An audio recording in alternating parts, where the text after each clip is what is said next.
스포츠를 좋아하시는 분들이 많이 계실 겁니다. 그 중에서 이 야구 경기는 남자분들뿐만이 아니라 여자 성도님들도 굉장히 좋아하는 그런 운동이 됩니다. 이 야구 경기장을 보면 정면에서 봤을 때 다이아몬드 형태로 이렇게 생겼죠. 그래서 야구 경기장은 다이아몬드 모형이다, 이렇게 이야기들을 하는데, 실제로 야구 경기장은 다이아몬드가 아니라 정사각형이라고 합니다. 베이스에서 홈에서 1루, 그 다음에 2루, 3루, 다시 홈까지가 정사각형이고 각각의 거리는 정확하게 90피트, 27.4m라고 합니다. 그러니까 홈에서 1루, 2루, 3루, 4루, 홈까지의 거리가 다 동일한 겁니다. 타자가 1루로 출루를 해서 이 사각형을 한 바퀴 돌고 1루, 2루, 3루를 다 밟고 홈을 밟아야 득점이 되는데, 그렇게 득점 한 포인트 올리는 것은 굉장히 어려운 일이죠. 1루로 출루하는 것도 굉장히 힘든 일입니다. 10번 나가서 3번 출루를 하게 되면 그 선수는 아주 훌륭한 선수로 인정을 받게 되죠. 홈런을 친 선수도 이렇게 1루, 2루, 3루를 다 밟고 들어와야 되는데, 하나라도 밟지 않고 지나치게 되면 득점으로, 점수로 인정이 되지 않습니다. 홈으로 들어왔다라고 하는 것, 이것은 모든 1루, 2루, 3루 모든 사각을 다 돌았다라고 하는 그런 의미가 되는 겁니다. 이 숫자 4가 강조가 되는 것입니다. 숫자 4는 일반적으로 동서남북을 의미합니다. 그래서 땅의 숫자이다라고 이야기를 합니다. 성경적으로도 이 숫자는 의미가 있습니다. 성경에서도 4는 세상을 의미합니다. 그리고 성경에서 숫자 3은 하늘의 숫자라고 이야기하는데, 하늘의 숫자라고 이야기하는 이유 중에 하나가 성부, 성자, 성령을 뜻하기 때문에 하늘의 숫자이다라고 그렇게 이야기합니다. 그래서 3과 4를 더한 숫자 7, 그리고 3과 4를 곱한 숫자 12, 이것은 성경적으로도 거룩한 숫자이다. 우리는 일곱째 되는 날 하나님께서 세상을 창조하시고 안식을 하셨듯이 우리 또한 예배하면서 안식을 하게 됩니다. 이 7뿐만이 아니라 10이라고 하는 숫자도 성경에서 굉장히 의미가 있습니다. 그래서 이 두 숫자를 빈틈이 없다라고 하는 그런 뜻에서 만수라고 합니다. 자, 그리고 이 성경을 보면 12이라고 하는 숫자, 10이라고 하는 숫자가 다른 숫자에 비해서 유난히 많이 등장을 합니다. 야곱의 아들이 12명이었고 그 아들들이 이스라엘의 12지파가 되었습니다. 예수님께서는 12살에 예루살렘 성전으로 올라가셔서 선생들과 성경에 대해서 이야기를 하셨고, 또 예수님의 제자는 12명이었습니다. 예수님은 보리떡 5개와 물고기 2마리로 5,000명을 먹이신 다음에 먹고 남은 것을 거두게 하셨는데 12광주리를 거두게 됩니다. 그리고 많은 병자들을 고친 가운데 그 아픈 사람 중에도 12해를 혈우병으로 앓던 여인을 고쳐주셨습니다. 이뿐만이 아니라 예루살렘 성의 성곽에는 12개의 기둥이 있었습니다. 그리고 그 성문은 12개가 역시 있었는데, 이처럼 10이라고 하는 것은 완전한 수이고 모자람이 없는 꽉 찬 그런 수를 의미했습니다. 예수님의 제자도 12명이었습니다. 가룟 유다가 나중에 예수님을 배반하게 되는데, 그래서 11제자가 되자 예수님께서 승천하신 이후에 제자들이 모여서 또 한 명의 제자를 뽑게 됩니다. 마띠아를 선택하여서 비어있는 한 자리를 채우게 되는데, 빈자리를 채우고 12이라는 숫자를 다시 완벽하게 채운 다음에 사도행전을 보면 비로소 그때 성령이 임하는 것을 보게 됩니다. 그래서 예수님의 제자 12은 아주 특별한 의미가 있습니다. 12명의 제자는 야곱의 12아들이 이스라엘의 12지파가 되었던 것처럼 이제 새로운 시대입니다. 옛 언약이 아니라, 구약의 시대가 아니라 예수님 시대, 새로운 시대, 새 이스라엘의 12사도로 예수님께서 세우셨던 것입니다. 옛 언약을 대표했던 이스라엘의 12지파, 율법을 의미했죠. 이스라엘의 12지파는 이제 예수 그리스도에 의해서 새 언약을 대표할 12명의 제자로 교체되었던 것입니다. 이 부분을 한층 더 깊이 들어가 보면 하나님의 나라는 구약의 12지파와 신약의 12제자를 기초로 하고 있다라고 하는 것을 아주 상징적으로 나타내고 있습니다. 그렇기 때문에 예수님께서 12명의 제자를 선택하셨다라고 하는 거, 이거 우연이 아니죠. 선택하다 보니까 12명이 되었다라는 그런 뜻이 아니라 말씀의 성취에서 철저하게 하나님이 계획하신 말씀의 성취라고 하는 그 차원에서 굉장히 의미가 있는 사건이었다라는 겁니다. 제가 말씀 서두부터 이 숫자에 대한 이야기를 하면서 예수님의 12제자에 대한 이야기를 말씀드렸는데, 오늘부터 12주 동안 예수 안에 뿌리 내린 사람들이라고 하는 그런 주제로 12주 동안 예수님의 제자, 12명의 제자 개개인에 대해서 말씀을 나누고자 합니다. 이 성경을 보면 예수님의 12제자 이름이 나오죠. 마태복음에 나오는데 베드로, 야고보, 요한, 안드레, 빌립, 여기까지는 어부들입니다. 여기까지는 어부들이었고 그 다음부터는 잘 모르실 거예요. 바돌로메, 도마, 마테, 알페오의 아들 야고보, 다데오, 시몬, 가룟 유다. 이 사람들은 어부는 아닌데 갈릴리 주변에서 살았던 그런 인물들이었습니다. 자, 성경에 나오는 모든 인물들이 실은 하나님 안에 뿌리, 예수 안에 뿌리 내린 그런 사람들이었지만 새 시대의 새로운 제자 개념으로 뿌리 내린 사람들은 예수님의 12제자가 처음이었다라고 그렇게 말씀드릴 수가 있습니다. 원래 스승과 제자의 개념이 있는데 그 통념과는 다른 방식으로 예수님께서 제자를 뽑으시게 됩니다. 원래 제자가 스승을 찾아가죠. 스승이 제자를 찾아오지 않습니다. 우리 문화에서도 스승이 제자를 찾아와서 내 제자가 되어라 이렇게 이야기하지 않습니다. 제자가 스승을 찾아가면서 그 도제의 관계는 시작이 됩니다. 그래서 제자가 되는데, 그런데 예수님의 경우에는 제자들이 찾아온 것이 아니라 예수님께서 직접 찾아가셨고 예수님께서 직접 선택하셨다는 데 의의가 있습니다. 누가복음 6장 12절을 보면 예수님께서 공생의 사역 2년 차 때 산에서 밤새도록 기도하시고 12제자를 세웠다라고 하는 그런 말씀이 나옵니다. 이 12제자를 한꺼번에 다 부르신 게 아니에요. 시간 차이가 있습니다. 공생의 1년, 2년 시간 차이를 두시고서 물론 다 알고 있었던 사람들인데 예수님께서 지켜보셨던 거죠. 지켜보시다가 나중에 예수님께서 선택하시는 것을 보게 됩니다. 그러니까 이 12제자는 예수님을 따라다녔던 그런 군중들이 아니라 예수님께서 직접 뽑은 특별히 선발된 그런 사람들이었던 것입니다. 복음서에서는 또 예수님께서 원하는 자들을 부르셨다라고 그렇게 기록되어 있습니다.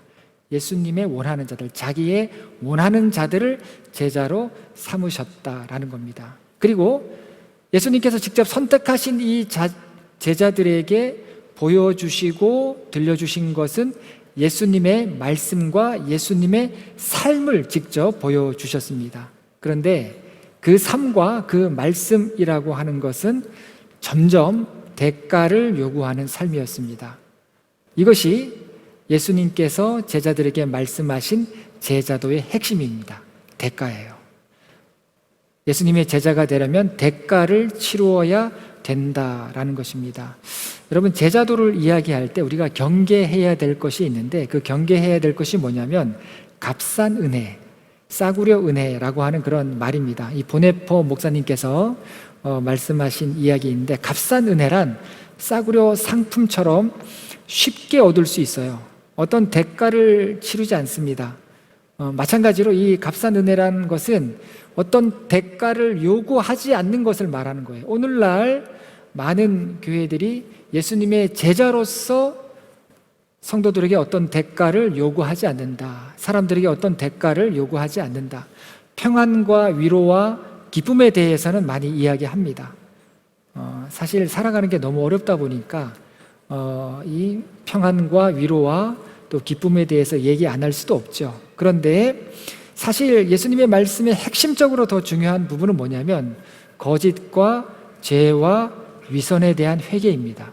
회개가 더 중요했어요. 그리고 순종이 더 중요했습니다. 헌신이 더 중요했습니다.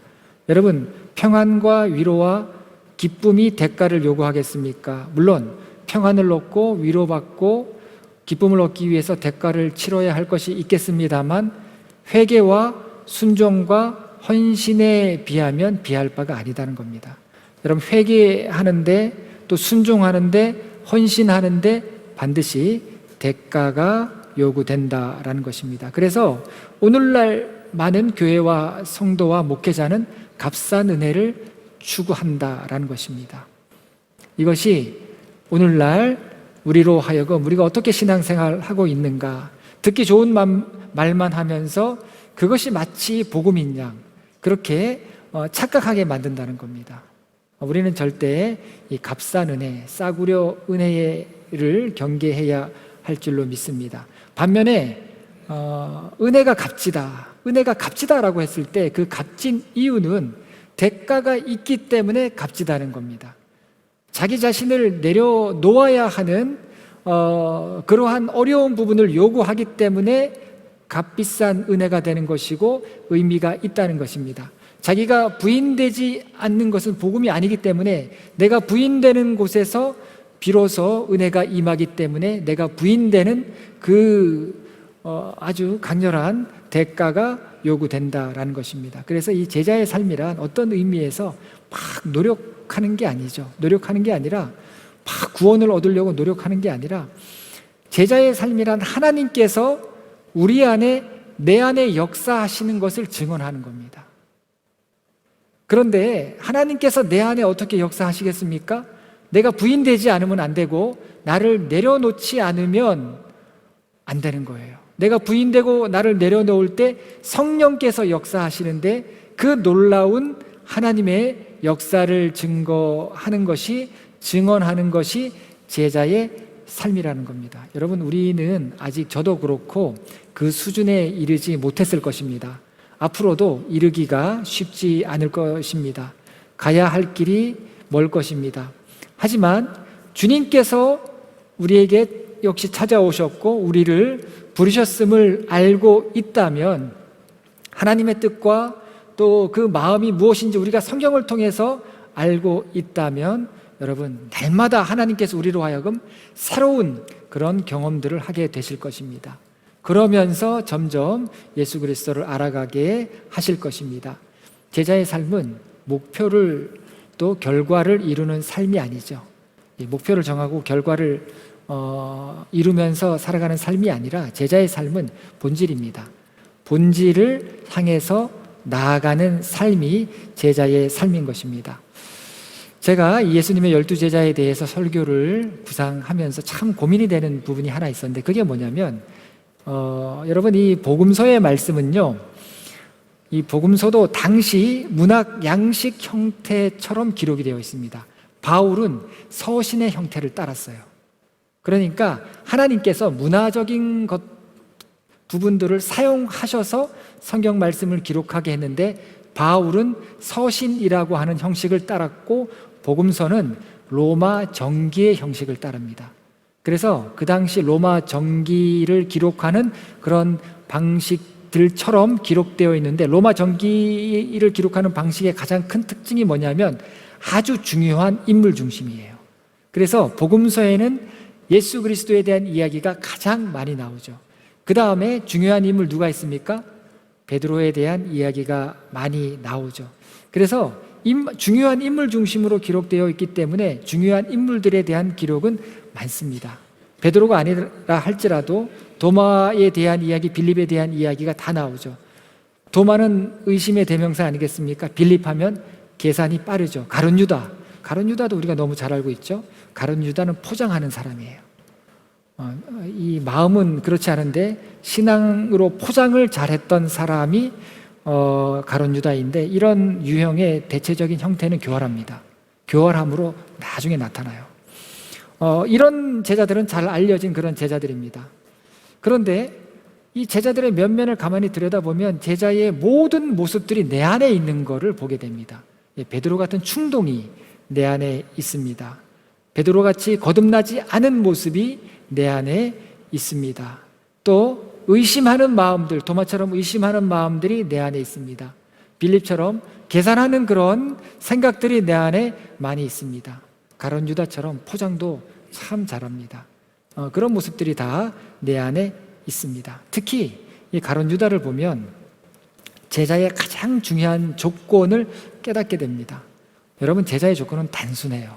제자의 조건은 뭐냐면 제자가 이런 훈련 받았다, 저런 훈련 받았다. 여러분, 제자 훈련을 받았습니다, 안 받았습니다. 그런 것보다 더 중요한 건 뭐냐면 제일 중요한 것은 제자란 어떠한 상황과 어떠한 연단 또 시험, 환난 가운데에서도 믿음을 포기하지 않는 거예요. 왜냐하면 가룟 유다는 포기했기 때문에. 그래서 제자의 삶의 가장 중요한 부분은 포기하지 않는 믿음이다라는 것을 알게 됩니다. 자, 그런데 성경을 보면 12제자 중에 잘 알려지지 않은 그런 제자들이 있습니다. 오늘 본문에 나오는 제자가 그렇습니다. 성경에서 딱 한 줄만 기록되어 있습니다. 그게 오늘 본문 말씀입니다. 그리고 요한복음에는 그의 정확한 이름도 나오지 않습니다. 가롯이 아닌 유다. 이 사도 요한이 봤을 때 가룟 유다의 사건은 너무나도 충격적이었을 것입니다. 그리고 예수님의 제자 안에 유다라 이름을 가진 사람은 2사람이었고 그 가룟 유다와 구분 짓기 위해서 가롯이 아닌 유다, 가론인이라고 되어 있는데 가롯이 아닌 유다, 그런 의미가 되겠습니다. 그래서 이 가롯이 아닌 유다는 복음서를 통틀어서 오늘 본문 한 구절만 딱 나옵니다. 뭐 다른 데서 다른 사람하고 얽혀서도 나오지도 않습니다. 이 본문을 다시 읽어보면 가롯인 아닌 유다가 이르되 주여 어찌하여 자기를 우리에게는 나타내시고 세상에는 나타 아니하려 하시나이까. 자, 가롯 유다가 아닌 유다라고 했는데 먼저 이 가롯이라고 하는 말을 보면 이 가롯의 의미는 뭐냐면 두 가지로 추정을 합니다. 정확한 의미는 몰라요. 자객 혹은 암살자를 의미하는 시카리오스라고 하는 단어에서 가롯이 파생되었을 것이다 라고 그렇게 주장하는 학자들과 함께 이 가롯은 지명일 것이다. 왜냐하면 이스라엘 사람들은 누구누구의 아들 이렇게 소개하지 않으면 어디 사람 누구 이런 식으로 그 지역과 함께 이름을 소개합니다. 그랬을 때 가롯 유다 하면 아마도 가롯 지역에서 태어난 유다일 것이다, 이렇게 이야기하는데 성경에는 그리옷이 나옵니다. 그리옷. 그래서 이 그리옷이 가롯일 것이다 추정하는데 그리옷이 어딘지는 정확하게 역시 모릅니다. 그래서 이 두 가지 설이 있다라는 겁니다. 반면에 이 유다라고 하는 이름은요, 예수님 시대에는 아주 흔한 이름이 바로 이 유다였습니다. 사도행전 신약 성경에만 일곱 개의 유다가 나옵니다. 7명의 유다가 나옵니다. 그러니까 성경에서도 이미 아주 많은 유다가 등장했다. 그만큼 흔한 이름이 유다였다라는 겁니다. 자, 요한복음에는 가롯이 아닌 유다라고 이렇게 나온다라고 말씀을 드렸고, 그러면 다른 복음서에는 어떻게 나오겠습니까? 마태복음과 마가복음은 다데오로 나옵니다. 다데오. 그리고 누가복음에서는 야고보의 아들이라고 나옵니다. 자, 왜 복음서마다 이름이 이렇게 다 다를까? 우리는 어떤 답을 구할 수는 없습니다. 사도 요한 같은 경우에는 예수님과 생활을 한 지 거의 60년이 지나서 이 요한복음을 기록했기 때문에 가롯 유다에 대한 강렬한 인상이 남아 있어서 가롯이 아닌 유다 이렇게 기록했을 가능성이 많고, 마태와 마가가 제일 처음에 기록됩니다. 그렇기 때문에 이름을 정확하게 알고 있지 않았을까 하는 그런 추측을 하게 됩니다. 누가 또한 이방인이었기 때문에 그의 정확한 이름을 잘 몰랐을 것 같고, 누가는 또 예수님의 제자도 아니었기 때문에 그래서 누구의 아들로 기억했을 것이다, 그렇게 이야기할 수 있습니다. 그러니까 가롯이 아닌 유다는 세 가지 이름으로 성경에 나옵니다. 다데오, 야고보의 아들, 가롯이 아닌 유다 이렇게 나옵니다. 다데오라고 하는 뜻은 사랑받는 아들이라고 하는 그런 의미입니다. 자, 그런데 이 잘 알려지지 않는 다데오, 잘 알려지지 않는 야고보의 아들 가롯이 아닌 이 유다는 이름이 정확하게도 성경에 기록되어 있지 않지만 더 중요한 건 뭐냐면 이 제자가 예수님께 했던 질문과 그 질문에 대한 예수님의 답변이 너무나도 중요했다라는 것입니다. 새 번역으로 가롯이 아닌 유다가 예수님께 했던 질문을 읽어보면 주님께서 우리에게는 자신을 드러내시고 세상에는 드러내려고 하지 않으시는 것은 무슨 까닭입니까? 자, 이 질문을 하게 된 그날의 상황을 여러분 아셔야 됩니다. 요한복음 14장이 굉장히 중요한 그런 성경 말씀인데 예수님께서 십자가를 지시기 하루 전이에요. 하루 전날 예수님께서 제자들의 발을 씻겨주시고 마가의 다락방에서 마지막 만찬을 나눌 때 만찬을 하신 이후에 이 유다가 가롯이 아닌 유다가 예수님께 그런 질문을 했던 것입니다. 여러분 이때의 상황은 심각했어요. 예수님께서 베드로를 향해서 밥을 먹고 있다가 너는 나를 부인할 것이다. 이 베드로가 밥 먹다가 밥이 넘어갔겠습니까? 뭐라고 했겠습니까? 펄쩍 뛰죠. 나는 절대 그러지 않을 겁니다. 펄쩍 뜁니다. 그리고 가룟 유다에게는 네가 계획한 일을 빨리 나가서 해라. 굉장히 그 예수님께서 작정하시고 말씀하셨던 것 같아요. 다른 사람 같으면 이 가룟 유다를 어떻게 다 그런 계획을 알고 있었다라고 한다면 가룟 유다를 가두거나 그렇게 했을 것인데 예수님께서는 네가 계획한 일을 빨리 해라라고 그렇게 말씀을 하셨던 겁니다. 그 길로 가룟 유다는 뛰쳐나가요. 뛰쳐나가서 예수님을 배반하기로 한 그 무리들을 데리고 그 식사 장소로 오게 됩니다. 그리고 나서 예수님께서는 남아있는 제자들에게 이제 나는 너희를 떠날 것이다 라고 말씀을 하십니다. 자, 군병들은 예수님을 잡으러 오는 시점이었고 예수님은 점점 이해할 수 없는 말씀들을 하셨고 그렇기 때문에 제자들은 불안해했던 겁니다. 그래서 오늘 요한복음 14장 1절을 보면 예수님께서 너희는 마음에 근심하지 말라 하나님을 믿으니 또 나를 믿으라. 13장 14장을 읽어보세요. 발을 닦여주시고 식사를 하고 베드로에게 너는 나 부인할 거야. 그리고 가룟 유다에게 너는 나 죽이려고 했지. 빨리 나가서 네가 계획했던 일을 해라. 그렇게 하시고 나서 예수님께서 계속 이해할 수 없는 말씀들을 하셨습니다. 불안해하니까 마음에 근심하지 말라라고 말씀을 하셨던 겁니다. 그렇지만 제자들은 그 불안함을 이기지 못하고 서로 예수님 앞에 질문을 하게 됩니다. 요한복음 14장 5절을 보면 도마가 주여 주께서 어디로 가시는지 우리가 알지 못합니다 라고 그렇게 질문을 하죠. 그랬을 때 예수님께서는 내가 곧 길이요 진리요 생명이다 라고 말씀을 하셨고 8절에서는 빌립이 질문을 합니다. 주여 우리에게 아버지를 보여주시옵소서. 불안하니까 증거를 보여달라고 하나님을 보여달라고 그렇게 이야기했을 때 예수님께서는 아버지를 본 자는 나를 보았다라고 말씀을 하십니다. 그리고 조금 뒤에 18절에서는 내가 너희를 고아와 같이 버려두지 아니하고 너희에게로 오리라. 이 제자들이 얼마나 동요했는지를 알게 됩니다. 예수님께서 몇 번 그런 말씀하세요. 내가 너희를 고아와 같이 버려두지 않겠다. 그런 말씀을 하신 그 상황을 우리가 생각해 본다면 얼마나 긴박하고 급박하고 초조하고 불안한 상황이었는가. 제자들의 질문에서도 그 상황 가운데에서도 모든 것을 읽어낼 수가 있다라는 겁니다. 이때 가롯이 아닌 유다가 예수님에게 질문을 했던 겁니다. 우리에게만 나타내시고 세상에는 왜 나타내지 않습니까? 이 어려울 때에 예수님께서 하나님의 아들이신 것을 온 세상에 나타내면 되지 않습니까? 왜 그렇게 하지 않습니까? 라는 질문을 했을 때 예수님께서 그 질문에 답을 하십니다. 그 답은 23절과 24절 말씀인데 예수께서 대답하여 이르시되 사람이 나를 사랑하면 내 말을 지키리니 내 아버지께서 그를 사랑하실 것이요 우리가 그에게 가서 거처를 그와 함께 하리라. 나를 사랑하지 아니하는 자는 내 말을 지키지 아니하나니 너희가 듣는 말은 내 말이 아니요 나를 보내신 아버지의 말씀이니라. 여러분 적절한 대답이 아니에요.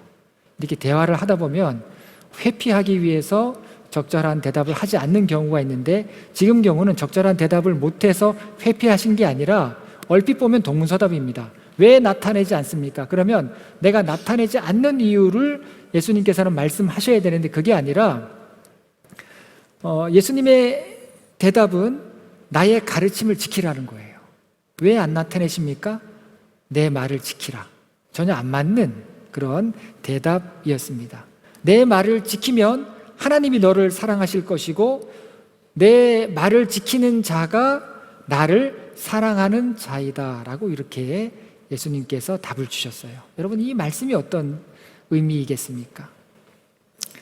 이제 예수님께서 십자가를 곧 지시게 되고 곧 잡히시게 됩니다. 이 말씀을 하시고 잡히시게 되는데 곧 잡히시고 십자가에 돌아가시게 되니까 예수님께서 제자들에게 당부하신 거겠죠. 내가 너희와 함께하면서 너희에게 가르쳤던 그 말씀 잘 지켜라. 그리고 나를 사랑해라. 그리고 너희도 서로 사랑해라. 여러분, 이런 차원의 말씀이겠습니까? 절대 아니에요. 이런 말씀이 절대 아닙니다. 훨씬 더 강력한 말씀이에요. 내 말을 지키는 자, 그 사람이 나를 사랑하는 자이다. 가룟 유다는 지금 떠나갔습니다. 베드로도 부인할 것입니다. 그러나 내 말을 끝까지 지키는 자는 나를 사랑하는 자이다. 여러분, 이 말의 의미가 뭐냐면요, 나는 이제 골고다로 올라가서 십자가를 곧 지게 될 것인데 너희도 내 말을 지킨다라고 한다면 너희도 골고다까지 올라와야 된다라고 하는 그런 의미였던 겁니다. 골고다까지 가야 한다는 것이었습니다. 골고다까지 가는 제자가 말씀을 지키는 제자이고 골고다까지 가서 서는 제자가 하나님이 사랑하시는 제자라는 겁니다.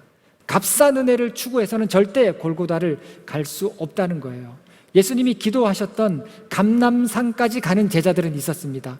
예수님이 많은 사람들 앞에 말씀을 가르치셨던 팔복산까지 가는 제자들이 있었습니다. 예수님이 수시로 산에 올라가서 기도하실 때 그 산까지 올라가서 기도했던 제자들이 있었습니다. 그리고 마지막 식사 때 그 자리에 함께 있었던 제자들이 있었는데 거기까지만 쫓아가는 것이 아니라 예수님이 죽으셨던 골고다까지 함께 가는 제자가 내 말을 지키는 자이고 나와 함께하는 자이고 나를 사랑하는 자이다 라는 것을 주님께서 말씀하셨던 것입니다. 여러분, 지금까지 제자들은 수많은 것들을 봤습니다. 죽은 자가 살아나는 경이로운 기적과 병자가 낫는 놀라운 일 앞에 정말 환호하고, 그리고 예수님께서 예루살렘 십자가를 지시기 위해서 예루살렘에 입성하실 때 많은 사람들이 호산나 다윗의 자손이여 라고 하면서 우리의 왕이 되어 주시옵소서라고 목청껏 외쳤던 그 환희의 순간을 기억하고 있습니다. 그런데 그 자리가 아니라 정말 예수님께서 십자가의 고난을 앞으로 당하실 것인데 고난이 많을지라도, 그리고 내가 생각하는 그런 삶이 아니라 할지라도 가룟 유다처럼 실망해서 어떤 일에, 어떤 사건에, 어떤 상황에 가룟 유다처럼 실망해서 돌아서지 말고 예수님처럼 골고다까지 가는 자가 말씀을 지키는 자라는 것을 가롯이 아닌 유다에게 말씀하신 것입니다. 여러분, 뭔가 지킨다라고 하는 거, 또 뭔가 사랑한다라고 하는 거, 이거는 큰 대가를 필요로 합니다. 신앙생활이 어려운 이유가 여러분 큰 대가를 치르시면서 신앙생활을 하기 때문에 어려운 거예요. 대가를 치르지 않는 분들은 신앙생활의 어려움을 모릅니다. 그러나 대가를 치르면서 신앙생활 하는 분들은 이 신앙생활이 얼마나 어려운가, 십자가를 진다는 것이 얼마나 어려운가, 골고다까지 가는 것이 얼마나 힘든가 하는 것을 알게 돼요. 그래서 내 힘으로 못 가는 겁니다. 내 생각대로 절대 골고다를 갈 수 없는 겁니다. 제자는 골고다에 이르렀을 때 그 삶이 증명되는 겁니다. 여러분, 제자는 결과로서만 성공과 실패를 규정하면 안 됩니다. 잘못됐다고 생각할 수가 있는데 여러분, 잘된 것일 수 있고요, 잘못되었다라고 생각할 수 있는데 잘된 것일 수 있습니다. 제자의 삶은 그렇게 규정되는 것이 아니라 골고다에서 규정되는 거예요. 가롯이 아닌 유다는 나중에 수리아 지역에 가서 선교를 하게 됩니다. 전승에 의하면 수리아는 갈릴리와 바로 맞닿아 있는 큰 나라입니다. 성경에 아람이라고 나오죠. 아람이 지금 신약시대는 수리아 지역이고 지금은 시리아 지역입니다. 분쟁 지역이죠. 그 안에 레바논이 있고, 그런데 그쪽 지역으로 가서 복음을 전하게 됩니다. 거기를 선교지로 삼아서 사역을 하다가 나중에 몽둥이에 많이 맞아서 순교를 당했다고 합니다. 예수님이 그에게 부탁하셨던 것처럼 주님의 가르침을 따라서 골고다까지 올라갔던 겁니다. 여러분, 삶도 그렇고 신앙생활도 그렇고 쉽지 않습니다. 베드로처럼 부인하고 싶은 마음이 있고 도마처럼 의심이 가요. 가룟 유다처럼 내가 속았나? 내가 사람 잘못 봤나? 이게 아닌가? 그래서 피하고 싶고 또 팔아버리고 싶은 그런 생각도 듭니다. 여러분, 겟셋마네 예수님께서 십자가를 지시기 전에 겟셋마네에서 기도하셨던 것처럼 믿음으로 이기셔야 돼요. 그 많은 의심과 또 우리 안에 부인하고 싶은 마음과 또 스스로 스스로에게 지혜 있는 것처럼 생각하지만 지혜가 아니라 꿰매 유혹에 넘어가는 그 순간 여러분 믿음으로 이겨내셔야 됩니다. 여러분, 가룟 유다는 1루, 2루, 3루까지 갔다가 3루에서 홈을 바라보면서 홈으로 들어오기 직전에 아웃되었죠. 홈을 바라보면서 넘어진 것입니다. 반면에 가롯이 아닌 유다는 3루에서 멈칫했습니다. 왜 예수님께서는 세상에 직접 나타내지 않습니까? 그동안의 마음에 이 답답함들을 예수님께 쏟아낸 거예요. 왜 이렇게 하셨습니까? 예수님, 차라리 세상에 드러내는 게 더 빠르지 않았습니까? 그도 3루에서 잠시 주저했습니다. 그런데 가롯이 아닌 유다는 마지막에는 그 이름처럼 찬양하면서 홈으로 골고다로 들어갔습니다. 여러분, 우리의 홈이 어디이겠습니까? 우리가 돌아가야 할 곳, 우리가 살다가 인생을 살다가 떠돌다가 나그네처럼 순례자처럼 살다가 마지막에 돌아와야 할 곳이 어디이겠습니까? 여러분, 저와 여러분도 골고다예요. 우리 다 거기서 만나야 됩니다. 골고다가 우리의 가야 할 곳, 우리가 만나야 할 곳, 우리가 있어야 할 곳입니다. 아버지 집으로 가는 문이 그곳 골고다에 있는 것입니다. 여러분, 진정한 홈으로 돌아가서 승리를 함께 누리는 저와 여러분이 되시기를 바라겠습니다. 골고다까지 이 신앙 여정을 포기하지 않으시고 끝까지 함께 가는 여러분들이 되시기를 바라겠습니다. 기도하시겠습니다.